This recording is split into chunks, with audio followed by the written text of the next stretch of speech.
No vídeo de hoje a gente vai falar sobre uma ação small cap que eu vejo com ótimos olhos e enxergo nela um baita potencial de valorização, tanto em 2021 como também para os próximos anos, que é a Sinqia, código SQIA3. E eu já tenho essa ação na minha carteira, mas estou aí sinceramente pensando em aumentar minha posição, e no vídeo de hoje você vai entender exatamente por que é que eu estou falando isso. Aproveitando, vou deixar também aqui embaixo, no primeiro link da descrição, um relatório falando que preço que você deveria pagar nessa ação da Sinqia para valer a pena o investimento. Então, não tem custo nenhum para você, é só clicar aí no link, botar seu e-mail e baixar o relatório. Então vamos aí começar contando um pouquinho da história da Sinqia, que começou lá nos anos 90, quando o setor financeiro começou a se modernizar e trocar aqueles antigos mainframes, aqueles terminais grandões, pelos computadores pessoais, que a gente conhece aí hoje como desktop ou como computador de mesa. E com isso, as empresas tiveram também que adaptar os seus softwares a essa nova tecnologia que chegou aí ao país. E foi aí que lá no começo dos anos 90, os fundadores da Sinqia, o Bernardo Francisco Pereira Gomes e o Antônio Luciano de Camargo Filho, que trabalhavam no banco britânico Lloyds Bank, foram os escolhidos pelo banco para fazer essa modernização lá na área de tesouraria. E quando eles terminaram esse projeto, se deram conta de que tinham ali nas mãos uma enorme oportunidade de mercado. E foi assim que eles tomaram essa decisão de empreender e foi criada a Sinqia, como a gente conhece hoje, mas que na verdade nasceu com o nome de Senior Solutions. A Sinqia foi fundada em 1996 na cidade de São Paulo.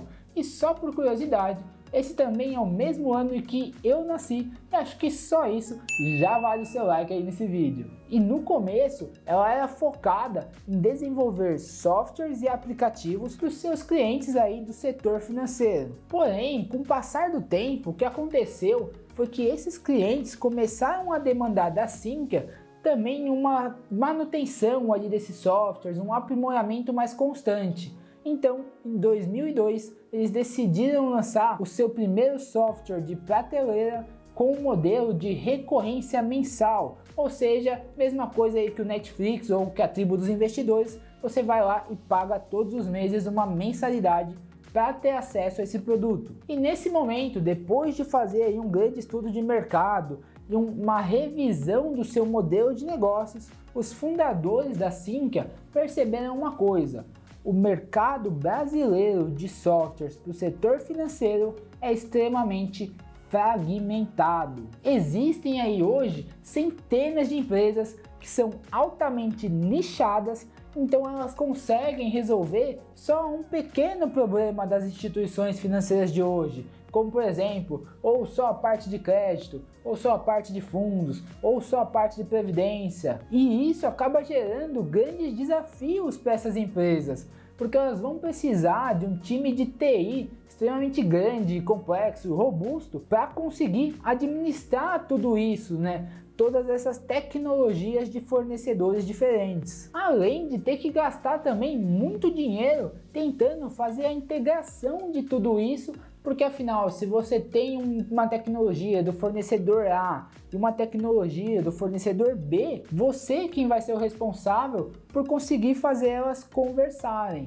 Fora tudo isso, a gente ainda tem que contar com um grande risco operacional, que é você ter que lidar aí com empresas muito pequenininhas, com uma governança meio questionável e que não são tão profissionalizadas. E com isso, a Sinqia resolveu que ia se tornar a referência no quesito de softwares para o setor financeiro. E ao invés de ser uma empresa altamente nichada, que ia atender só uma pequena necessidade do seu cliente, ela preferiu criar uma solução completa para poder resolver tudo o que o cliente precisar, que é uma abordagem conhecida como One Stop Shop. E para financiar essa ousada estratégia de crescimento, a empresa recebeu alguns aportes de fundos e do BNDES Par, que é o braço de participações do BNDES, lá em 2005, abriu seu capital na bolsa em 2013 e nos últimos 15 anos ela já fez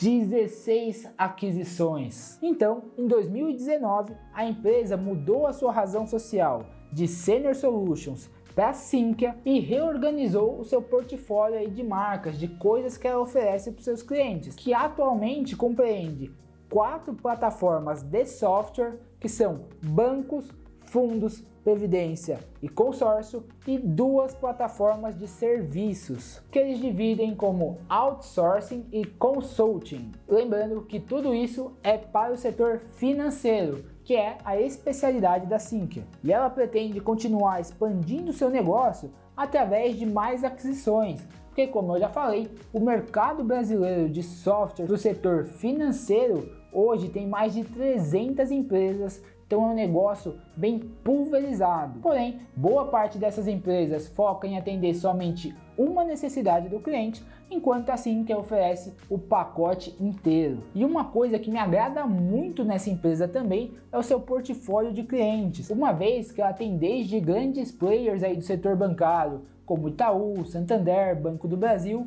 mas também conta aí com os novos entrantes, que já nascem digitais, como é o caso do Banco Inter e do Nubank, por exemplo. E isso me lembra uma velha história sobre a venda de pás e picaretas que é contada pelo Peter Lynch, um dos maiores gestores que a gente já viu na história do mercado americano. E essa história ela conta que quando a gente teve a corrida aos garimpos de ouro, muita gente acabou se arriscando, se aventurando, tentando ver quem ia encontrar mais ouro, quem ia encontrar ouro primeiro. Porém, como a concorrência era muito grande, acabou que muitos mineradores faliram, porque simplesmente não tinha ouro suficiente para todo mundo, ou alguns poucos mineradores mais eficientes conseguiram ficar aí com a maior parte do minério. Só que enquanto tinha toda essa concorrência lá entre os mineradores, os vendedores de pás e picaretas estavam ali tranquilos, só observando e vendendo as ferramentas que eram necessárias para esses mineradores, porque independente de quem ganhasse essa corrida aos garimpos de ouro, o vendedor de pá, de picareta, já ia se dar bem, porque afinal, tanto o minerador A, B ou C, ele ia precisar dessas ferramentas para conseguir exercer a sua função, né? Para conseguir garimpar o seu ouro. E a mesma coisa acontece aqui no caso da Sinqia, né?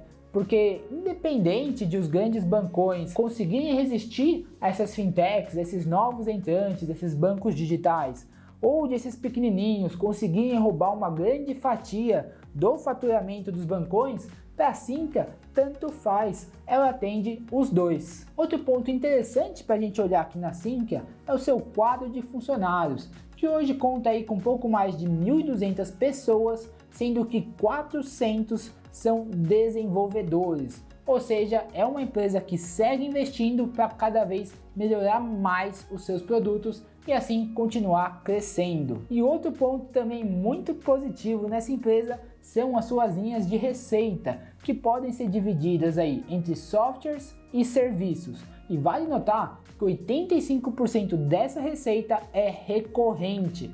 Isso a gente consegue somando aí a subscrição dos softwares mais o outsourcing, que é quando a empresa aloca profissionais de TI para análise ou desenvolvimento, alguma manutenção de software para os seus clientes. Isso tudo sem contar que a maioria dos sistemas que a Sinqia oferece são extremamente críticos para os seus clientes. E o que eu quero dizer com isso é que se eles quiserem trocar de fornecedor, provavelmente vão ter que ficar aí alguns dias sem funcionar, o que não é interessante para nenhuma empresa, né? Então, mesmo com os contratos padrão da Sinqia sendo aí de 3 a 5 anos, o tempo médio de permanência dos clientes está na casa dos 25 a 30 anos, o que nos mostra que ela tem um churn, que é o tanto de clientes que saem da empresa, extremamente baixo. E os principais pontos que me deixam muito confortável com esse investimento que eu tenho em ações da Sinqia, né, a SQI A3, são principalmente o grande mercado atrativo em que ela está inserida, que tem aí um tamanho estimado de 4 bilhões de reais e teve um crescimento médio desde 2012, ali na casa dos 11 a 12% ao ano, sendo que a Sinqia é líder nesse mercado e tem um market share de apenas 4%, o que me diz duas coisas. Primeiro, que ela tem um grande potencial de crescimento, já que a gente está falando de um mercado que é extremamente pulverizado. E segundo, já que o custo de troca para o cliente para sair da Sinqia, para trocar de fornecedor, é muito alto, a tendência é que ele se mantenha com a empresa. Claro, se ela continuar atendendo ele bem, se ela continuar com um produto bom, é que isso gere para ela uma grande vantagem competitiva e que com isso ela consiga se manter no topo aí por muito tempo. Isso sem contar um negócio que eu acho extremamente legal para qualquer tipo de negócio, que é o fato de que a maior parte da receita da Sinqia é recorrente, já que primeiro ela prospecta novos clientes, depois ela vai lá, faz um software customizado para esses clientes e depois implementa esse negócio lá na empresa que contratou ela. E só então coloca esse sistema em operação. E uma coisa legal aqui é que ela basicamente financia o cliente, já que ela não está mais cobrando taxa de implementação desse software, que ela paga aí de uma maneira única em troca de aumentar a mensalidade. E isso traz para a Sinqia um LTV, que é um Lifetime Value, que basicamente, se você nunca ouviu esse termo, é o tanto de dinheiro que o seu cliente vai te dar enquanto ele for seu cliente maior. Então ela sacrifica as margens no curto prazo para assim conseguir trazer mais clientes e assim continuar o seu robusto processo de crescimento. E como você deve imaginar, trabalhar com tecnologia é um negócio extremamente escalável.